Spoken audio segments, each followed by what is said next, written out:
It's a land that can take your breath away, with towering volcanic pinnacles to make you gasp in awe, stunning canyons to knock the wind right out of you, and encounters with wild creatures that might just leave you waiting to exhale. But here in Wyoming, there are man-made wonders too, from the mysterious circle of an ancient tribe to giant mines carved by the biggest machines in the world.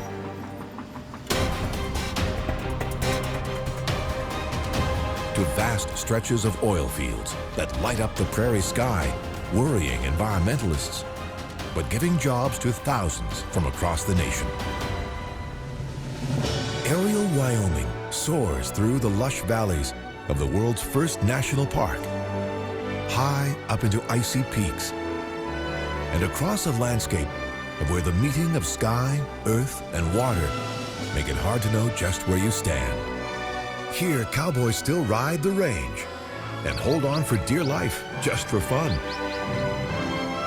Just as the people of Wyoming have always hung in there and done what's right when it really matters, condemning a horrifying act of hatred in the 21st century, and celebrating equal rights for women in an age when few others would, revealing the true spirit of one of America's most breathtaking states, a place whose volcanic wonders will always boggle the mind. All this in Wyoming.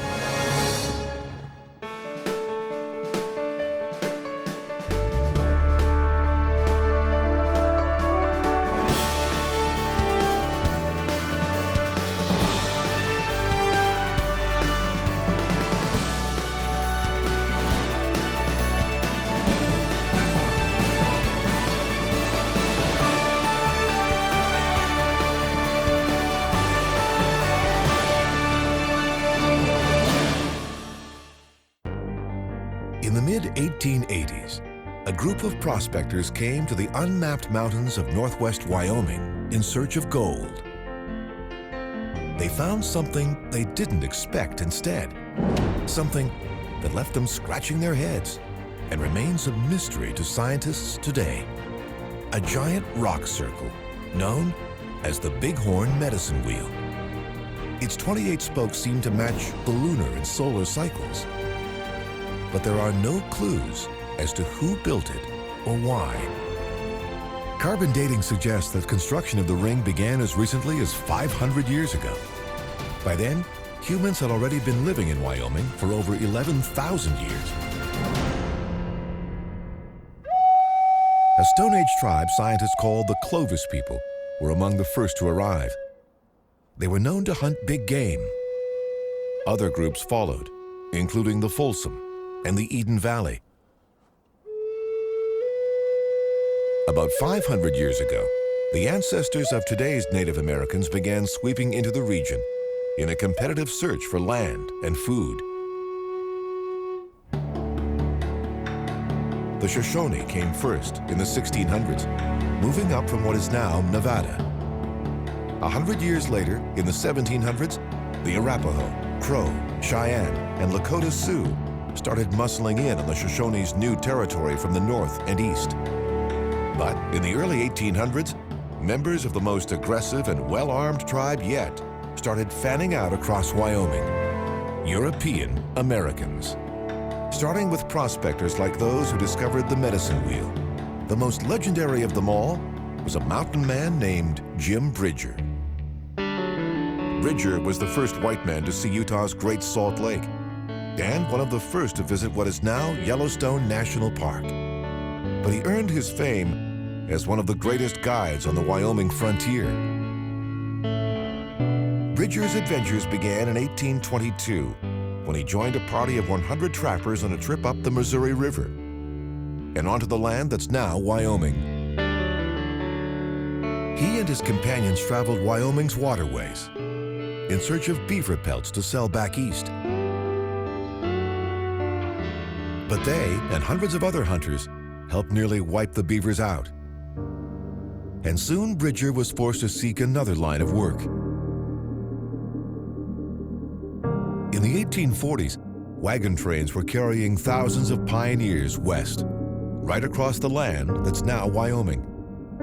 In 1843, hoping to cash in on this mass migration, Bridger and his partner, Luis Vasquez, opened a trading post in a beautiful valley of trees, meadows, and streams, including one known as Black's Fork.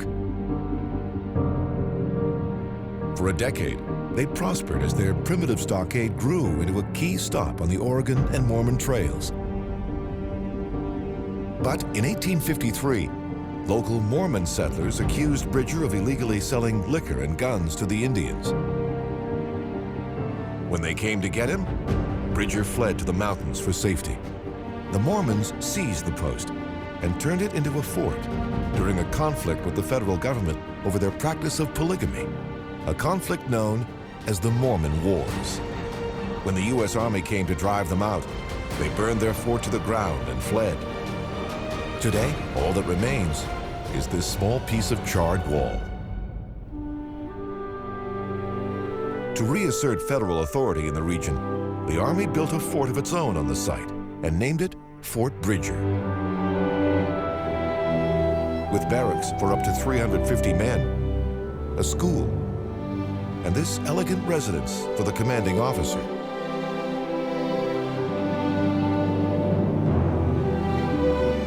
The base remained a center of pioneer life for the next 3 decades.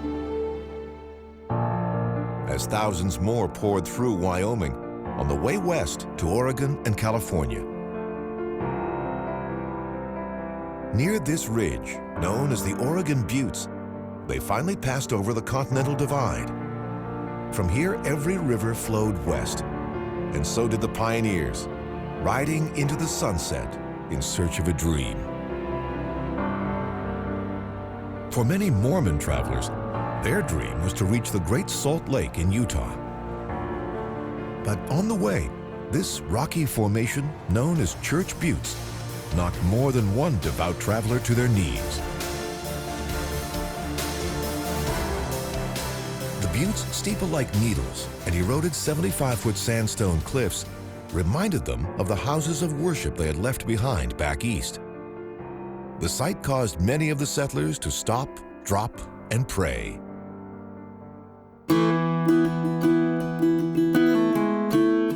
But while most westbound pioneers passed right through Wyoming, some decided to stay and try to make a go of it.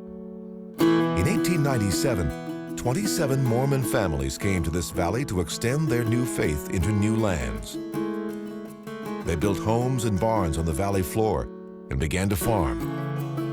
The sandy soil soon proved to be less fertile than they had hoped, but they shouldered on, working for decades to realize their dream of a new utopia in the wilderness. Farmer Thomas Moulton spent 30 years just building this one barn. Today, it still stands as a reminder of the Mormons' struggle to survive here. It's also one of Wyoming's most photographed sites, thanks in part to the fact that the barn's backdrop is one of the most dramatic in the American West. The great, jagged, icy peaks of the Tetons. The Shoshone people, who lived in northwest Wyoming before Europeans arrived, had a deeply spiritual relationship with this land. They lived in the shadows of a string of dramatic peaks that they called the Tewanot, which they considered ancient ancestors to be respected and revered. But in the 1700s, when lonely French trappers arrived in present-day Wyoming, they saw something else in these peaks and gave them the name Teton, or Tetons, which was French for breasts, and reserved the name Grand Teton for the highest peak in the range, a surprisingly salacious name that survives to this day. Perhaps because most English speakers have no idea what Tetons actually means. As some of the youngest peaks in the Rocky Mountain range, they now serve as the centerpiece of Grand Teton National Park. These mountains were created by uplift, when two sections of the Earth's crust collided deep below, pushing the ground upward. Thanks to their youth, the Tetons are relatively untouched by erosion and time, still jagged and steep, unlike many other Rocky Mountain peaks. The Shoshone, Blackfoot, Crow, Nez Perce, and other native peoples came here in spring to hunt, gather plants, and collect minerals during the warm months. When winter came, they'd return to lower, less wintry lands. The tallest peak in the range, Grand Teton, reaches to 13,775 feet above sea level and is still growing at a fast clip, at least in geological terms, up to a foot every 300 or 400 years, as the basin to the east drops away. In 1829, even before the Mormons arrived, a trapper named David Jackson made his camp here, and the area was named Jackson Hole, prospector slang for valley. It stretches along the base of the Tetons for 40 miles. During the Ice Age, a series of glaciers shaped its floor, carving basins for a chain of alpine lakes that mirror the mountains and dazzle the eye. In 1965, hoping to capitalize on these stunning views, a group of skiing investors opened the Jackson Hole Mountain Resort. It's nestled at the edge of the valley in Teton Village. Today, it's one of the most popular winter destinations in the U.S. After riding the aerial trams to the top of the mountain, skiers can hurtle back down on one of the longest vertical drops in the nation, more than 4,000 feet in all. And today, Trapper Jackson will probably have a hard time recognizing much of the valley that bears his name, especially if he paddled down the Snake River, past a stretch of vast luxury homes known as Billionaire's Row.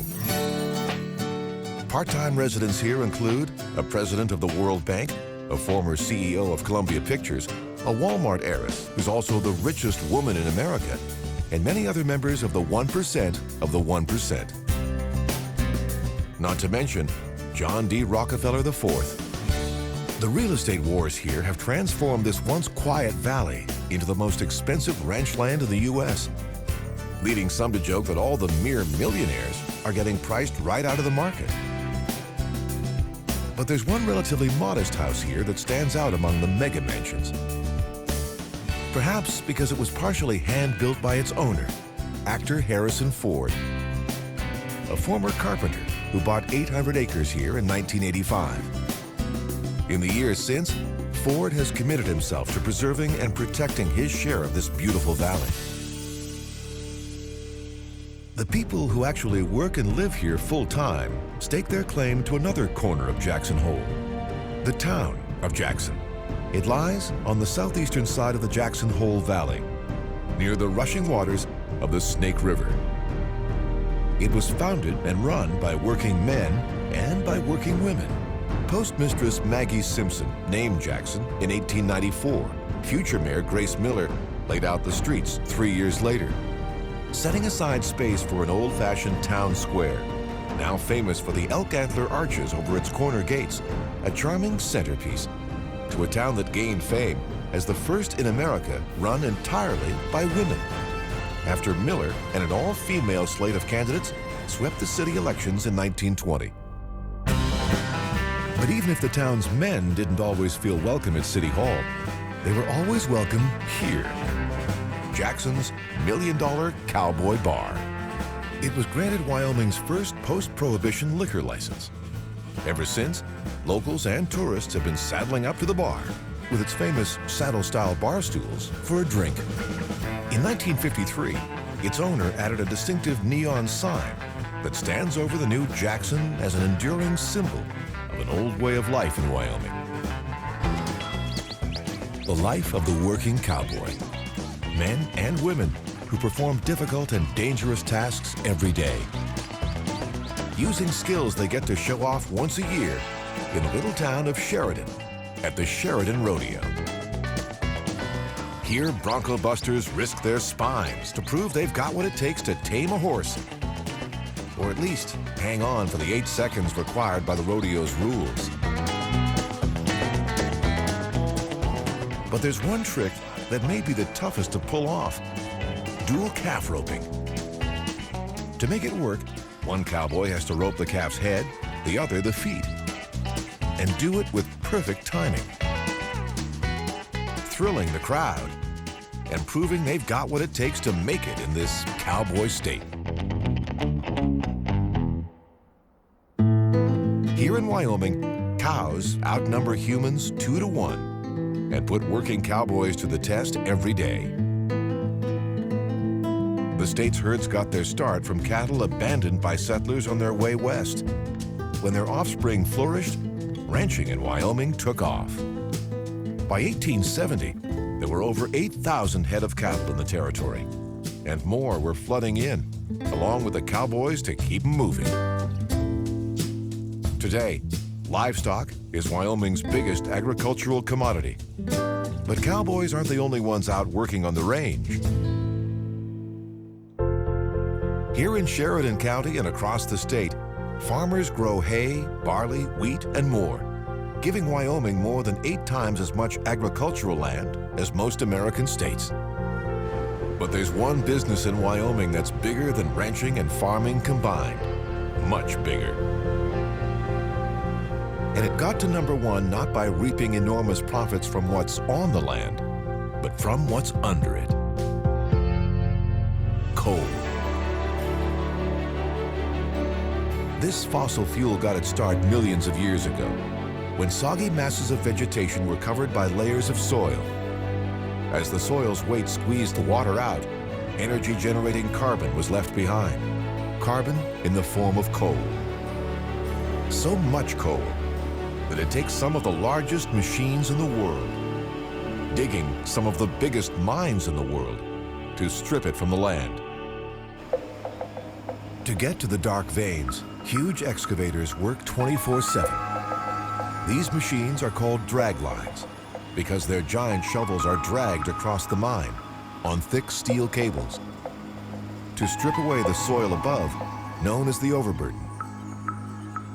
Then it's hauled off and dumped out of the way, allowing the harvesting of the coal itself to begin. Over 100 million tons were extracted here at the North Antelope Rochelle mine in 2012 alone, making this the most productive coal mine in the U.S. And the output here and across Wyoming is on the way up, since coal is one of the world's hottest commodities. There's so much coal in Wyoming, it requires mining equipment so big and so powerful, it boggles the mind. Like this drag line at the Black Thunder coal mine. Its 360-foot boom, 240-ton bucket, and cab the size of an apartment earned it the title Ursa Major, or Big Bear. It cost $50 million and took 3 years just to assemble here on site. The raw power of Ursa Major is astounding. Thanks to its boom, it can swing hundreds of tons of earth hundreds of feet in seconds. Its long dragline cables enable it to scoop up overburden that's 200 feet below the dragline itself. And this one machine is operated by just a single person. Ursa Major's power to tear through the earth gives headaches to environmentalists, but also powers an industry that provides thousands of jobs. Most coal in Wyoming is extracted from the earth in giant surface mines like these. But dig much deeper in this state, and there's even more treasure to be found. Vast oceans of crude oil, thousands of feet underground. It lies below a landscape that's unlike any other in Wyoming. Nearly 35 square miles of land covered by almost nothing but oil wells. This is the Salt Creek Field, one of the longest continuously producing oil fields in the world. One reason the Salt Creek Field can still produce oil today is because companies here are using new technologies to force what remains out of the ground. Crews are busy drilling new wells that use carbon dioxide injection. As the carbon dioxide is pumped into the earth, it forces the oil out. And a controversial side product common to many wells. Natural gas, the oil companies don't want, and merely burn away in flames that dot the landscape. a practice many decry as a waste. Proponents of carbon dioxide injection claim the new technology provides safe and innovative ways to tap a vital natural resource. Foes warn that it could contribute to global warming and poison Wyoming's drinking water. During its big boom, all the oil that flowed out of Salt Creek made its way south to Casper, a city that got its start when Mormon settlers built a ferry crossing over the Platte River in 1847. Thousands of pioneers rode across in the following decades. When the trains arrived, the crossing became a town. The discovery of oil at Salt Creek in the 1890s transformed it into the oil capital of the Rockies. A transformation celebrated here with this recreated wooden derrick, part of a new Black Gold Byway State Park. Today, Casper is Wyoming's second largest city, with a population of over 55,000 residents. And it still has a giant tank farm to hold the oil being forced out of Salt Creek. People in Wyoming have spent more than 100 years and billions of dollars trying to find ways to get energy out of the ground. But there's one place in this state where the power deep below explodes to the surface, all on its own, with terrifying force, in one of the most volatile volcanic hotspots in the world. Sometimes the truth seems too fantastic to be true. In the early 1800s, scouts and trappers started coming back from the mountains of northwestern Wyoming with tales of a land called Yellowstone, a land unlike any they'd ever seen before. A place so fantastic that people who heard the stories were convinced they were fiction. Frontiersman Jim Bridger told of finding a canyon there so deep that a man could shout "good night" into it and be awakened by his echo at dawn. People just accused him of spinning tall tales. A group of prospectors wrote a book about what they'd seen beyond the canyon. Their New York publisher rejected it as fiction. But more and more explorers kept coming back with similar tales. So, Ferdinand V. Hayden, head of the U.S. Geological Survey of the territories, assembled the first federally funded survey team to explore the area and set out to see this strange land for himself. In 1871, Hayden led a 32-man team into this valley. They included a zoologist, a botanist, a mineralogist, and a group of map makers. But the two who would have the biggest impact on the American public were photographer William Henry Jackson and painter Thomas Moran. Hayden and his men knew that Yellowstone was home to volcanic hotspots, but what they didn't know was that they were actually standing in a giant collapsed crater of a supervolcano, and one that had erupted with catastrophic force 640,000 years ago, when 250 cubic miles of heated magma and other material exploded into the air, creating an ash cloud that's been traced from Canada to Mexico to Louisiana. Based on past events, scientists say Yellowstone is overdue for another major eruption, but warn that it's impossible to predict when exactly that will happen. In the meantime, its strange volcanic landscape draws huge crowds to Yellowstone today. In 1871, Hayden and his party had never seen anything like it and were eager to see more. On July 28th, they reached the shores of Yellowstone Lake, America's largest high-elevation lake, and set up their base camp. By then, they were already suspecting that everything they'd heard about this place was actually true. From here, they set out to explore Yellowstone and document its every feature in maps, photographs, paintings, and statistics, starting with Yellowstone Lake itself. They were careful to avoid the fate of Truman Everett, an explorer who spent 37 days lost in Yellowstone in 1870 without a horse or supplies. When a search party finally found Everett stumbling through the wilderness here on the banks of Heart Lake, he was delirious and near death. He weighed just 90 pounds and was so dirty his rescuers mistook him for a wounded bear. Hayden's men fared better as they traced the course of the Yellowstone River through the canyon Jim Bridger had described. They found it to be just about as big as he had promised. Now known as the Grand Canyon of the Yellowstone, it winds through a plateau created by lava from the volcano's Big Bang.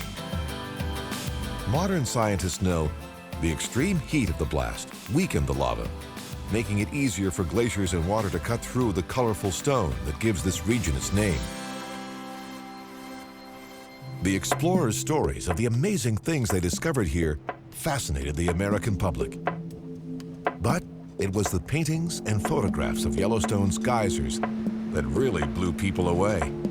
Yellowstone has half of all the known geysers in the world, around 300 in all. Here, at the Clepsydra Geyser, cold water flows into tight crevices in Yellowstone's molten core and explodes into steam. Clepsydra's been erupting almost continuously since 1959. Its plumes of water can reach up to 40 feet, making it one of Yellowstone's most reliable and photographed sites. But the meeting of water and hot stone here doesn't always bring such explosive results. Nearby, the calm waters of the Excelsior crater seem to invite the unwary for a swim. But don't be fooled. That beautiful blue color means the water is so hot, not even the hardiest bacteria can survive.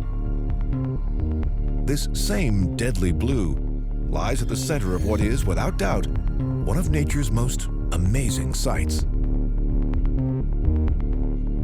A place that alone lures thousands of people from around the world to Yellowstone. It's known as the Grand Prismatic Spring.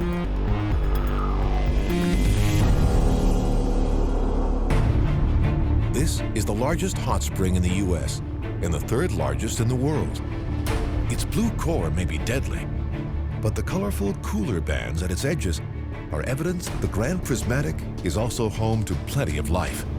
Each band supports a unique bacteria or algae that creates a color of its own. When visitors on the boardwalk of the Grand Prismatic cross patterns that look like giant flames, they are stepping over descendants of some of the earliest forms of life on Earth. These microbes, called thermophiles or heat lovers, thrive in extreme environments like the waters of Grand Prismatic Spring. There are literally billions of these tiny orange-colored microbes here. So many, they create dramatic flame-like patterns that look like a work of art that was painted by Mother Nature herself. Getting a chance to experience this colorful, steaming cauldron is why many come to Yellowstone in the first place. But there's nothing like seeing it all from the air.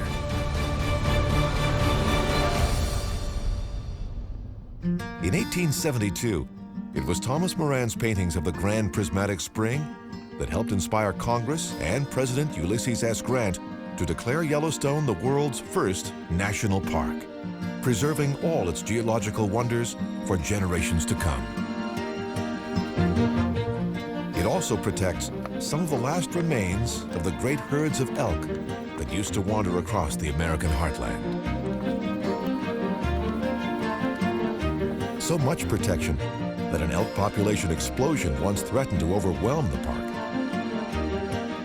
The reintroduction of wolves in 1995 brought the elk explosion to an end, either restoring a natural balance or endangering the elk's survival, depending on whom you ask. One of the best places to see the elk that remain here is Hayden Valley. It's also the best place to see an animal that is an icon of both the park and the American West. American bison, or buffalo. More than 4,000 of these massive herbivores roam free here. Favorite times to see them are in May, when the calves are born, and August, when Hayden Valley hosts the largest free-roaming bison rut, or buffalo orgy, in North America. Today's herds are descended from the park's original mountain bison and from 21 plains bison brought here in 1902. The goal was to provide vital breeding stock for a once vast bison population that had been reduced to just 25 animals. The herd's revival is a Yellowstone success story. While the story of the slaughter that brought the bison to the edge of extinction here and across North America is a part of Western lore, thanks in large part to a self-promoting sharpshooter who called Wyoming home.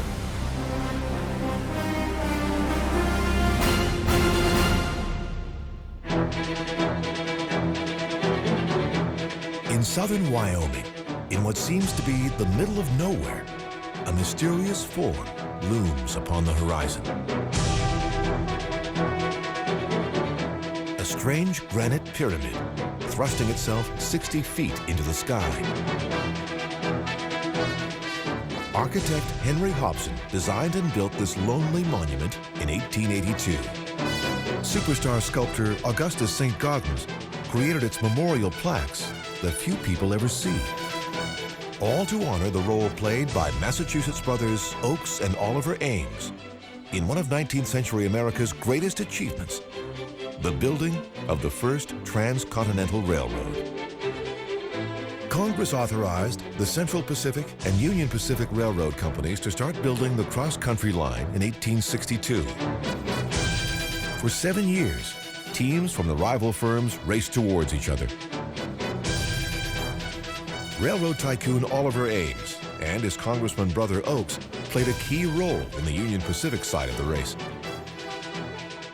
After their deaths, the company built them this memorial here in Wyoming at what was once the line's highest point. But the Union Pacific did more than build railroads and memorials in Wyoming. It transformed this remote state by bringing the world to its door. Thanks to this imposing new train station here in the city of Cheyenne, which was founded by the railway itself. In 1867, the Union Pacific Railway Company was searching for a place to establish a new railroad hub. They chose the site of a U.S. Army camp at the crossing of Crow Creek and named it Cheyenne, after one of the region's Native American tribes.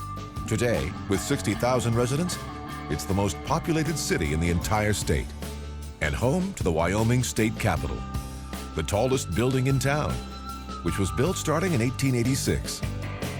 That same year, the Union Pacific began work on an impressive railroad depot for the new capital.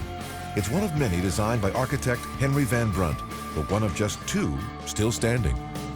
Van Brunt designed it in a solid Romanesque style and gave it an imposing clock tower to symbolize Union Pacific's importance to the future state. The depot cemented Cheyenne's status as an important crossroads for freight trains full of sheep, cattle, agricultural products, and minerals. And for passenger trains full of people eager to explore the newly opened West. Today, freight trains continue to stop here, but passenger service ended in 1983.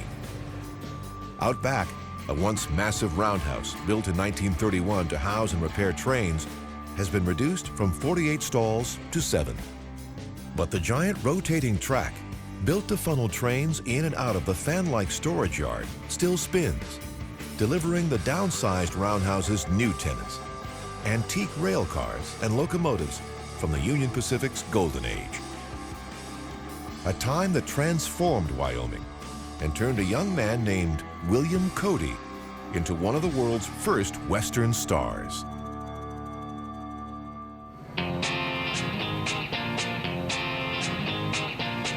In 1867, a call went out for riflemen to hunt buffalo for meat to feed the customers and crews the railroads were bringing into the West. Bill Cody, a 21-year-old frontier scout, Pony Express rider, prospector, and Union soldier in the Civil War, was one of the many who answered the call. Over the next 18 months, the sharpshooting Cody killed over 4,200 buffalo for the railroad. One of the largest shares in a legendary slaughter that almost brought the buffalo to an end.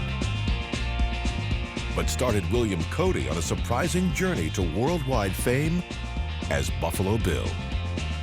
A dime novelist turned Buffalo Bill into the hero of a series of highly fictionalized stories and plays based on his exploits. He spent the rest of his life playing Buffalo Bill in plays and Wild West shows, but it wasn't all make-believe. As an experienced frontier scout, Cody knew the West as well as any man and was determined to claim his share of the wealth it offered, even in corners of Wyoming where others saw nothing but dry and dusty plains.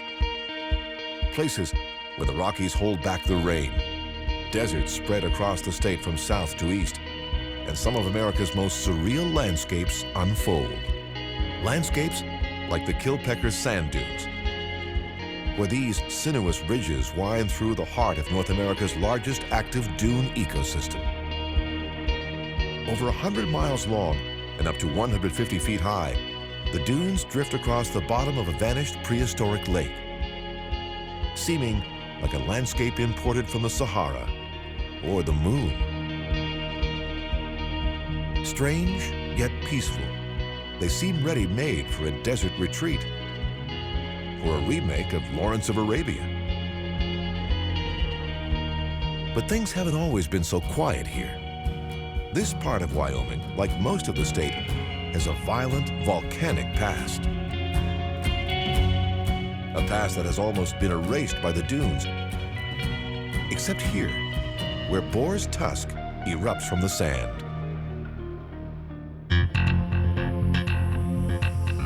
This 400-foot spire began forming less than 3 million years ago, when a volcano left this core of hardened lava behind. As erosion stripped away much of the volcano's sides, its tusk-like form was exposed, revealing a natural monument to Wyoming's volcanic past that looms over the desert and offered shelter to some of the region's first human inhabitants. Boar's Tusk came to be sacred to those first people. It still is to their descendants today. But then, as now, any Native American on a vision quest might decide to pass Boar's Tusk by, choosing to head north instead, to a spot that may be the most sacred in the state. Another pillar of ancient lava known as Devil's Tower. Millions of moviegoers know this strange mountain as the alien landing site in Steven Spielberg's 1977 blockbuster, Close Encounters of the Third Kind. But this mysterious 1,000-foot, 50-million-year-old column of lava was central to life here long before the white man entered the picture. Over 20 Native American tribes still practice spiritual rites here to this day. Their ancestors told of how its distinctive vertical clefts had been carved by a giant bear's massive claws. They called it Mateo Tipi, or Grizzly Bear Lodge. A confused U.S. geologist mistranslated the name as Devil's Tower in the 1870s. Local Indians called it an insult to a sacred place, but the name stuck. In the late 1800s, preservationists began asking Congress to make it a national park like Yellowstone. When Congress dragged its feet, President Theodore Roosevelt stepped in and declared that Devil's Tower would become the nation's first national monument instead.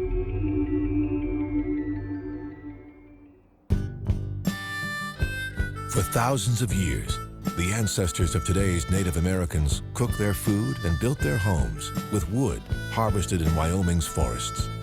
They hunted antelope, elk, buffalo, and other wildlife on its plains, and fished its rivers, traveling on foot wherever they went.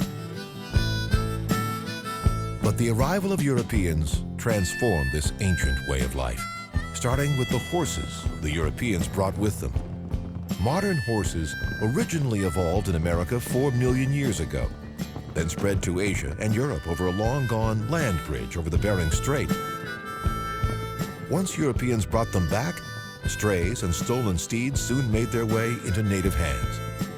Horses became part of their way of life and of the ritualized warfare they used to defend their homelands from rival tribes. The Shoshone claimed most of western Wyoming, including many of the lakes, mountains, and canyons the state is most famous for. The east, with its plains, was home to the Cheyenne.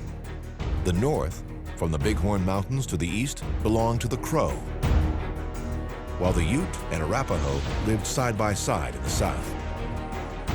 These homelands were central to their culture, religious life, and identity. But the European Americans who began arriving here in the 1800s seemed to think the land was theirs for the taking. As the trickle of settlers became a flood, the tribes began a bloody campaign to defend their ancient homelands and keep the newcomers out. So the U.S. government sent in the cavalry to protect the settlers from attack. In 1849, the Army established Fort Laramie on the site of an old trading post to serve as its base. It built this headquarters and barracks that same year. Carousing and wild parties soon earned it the nickname Old Bedlam, after London's Bedlam Insane Asylum. From here, the often hungover soldiers rode out to wage some of the most decisive battles of the Indian Wars. The wounded rode back to get stitched up in this base hospital, while many never made it back at all. Finally, the battered army was forced to give up. The federal government, desperate to end the most successful war against the United States ever fought by an Indian nation, sued for peace. In 1868, the great Sioux chief, Red Cloud, came to Fort Laramie to sign a peace treaty and end the wars. In return, the Sioux and other tribes were promised rights to their homeland for as long as the grass shall grow and the buffalo shall roam. But the white men broke their word as soon as gold was found in South Dakota's Black Hills. The Indians were forced off the land they had been promised and onto reservations, a betrayal that would go down in history as one of America's darkest moments. But it wasn't the last time Wyoming played host to man's inhumanity to man.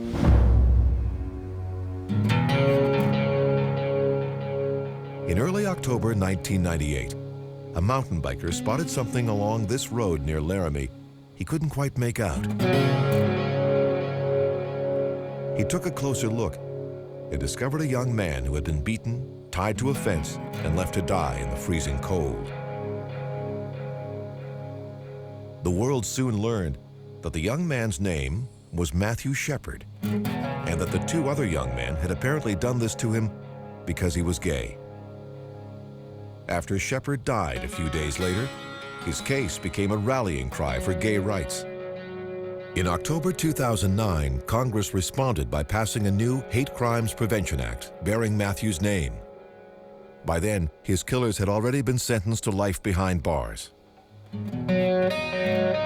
For their protection, their exact location is kept under lock and key. If they'd committed their crime in the 1800s, U.S. Marshals might have brought them here to Laramie's Wyoming Territorial Prison. It was the Marshals' job to round up the bad guys and bring them to justice. Between 1872 and 1903, evildoers of all classes and kinds paid for their crimes behind these bars. 1,063 in all, including Butch Cassidy, but not the Sundance Kid, who Cassidy met soon after his release. 50 miles to the east, this very different tower stands guard over those elected to make, not break, the laws of the state, here at the Wyoming State Capitol building in Cheyenne. The cornerstone for the Capitol was laid with great fanfare in 1887. 30 years later, work on the 146-foot dome and massive wings finally came to an end. But Wyoming's greatest legislative moment may have come in 1870, long before construction of the Capitol began, when the territorial government gave American women the right to vote for the very first time. The U.S. Congress threatened to derail Wyoming's statehood unless the right was revoked.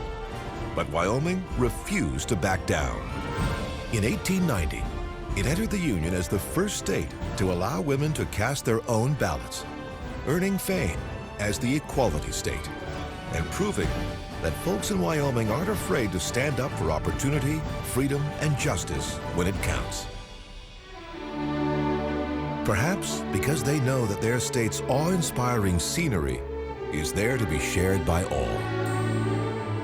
From the great weathered spires of lava that soar into the sky, over ribbons of sand that seem to stretch on for eternity, from steaming valleys that tell of the terrifying forces that lie below, to the wild creatures that come here to its grasslands to roam, and the cowboys that ride the range to drive their herds home. This is the spirit of the land called Wyoming.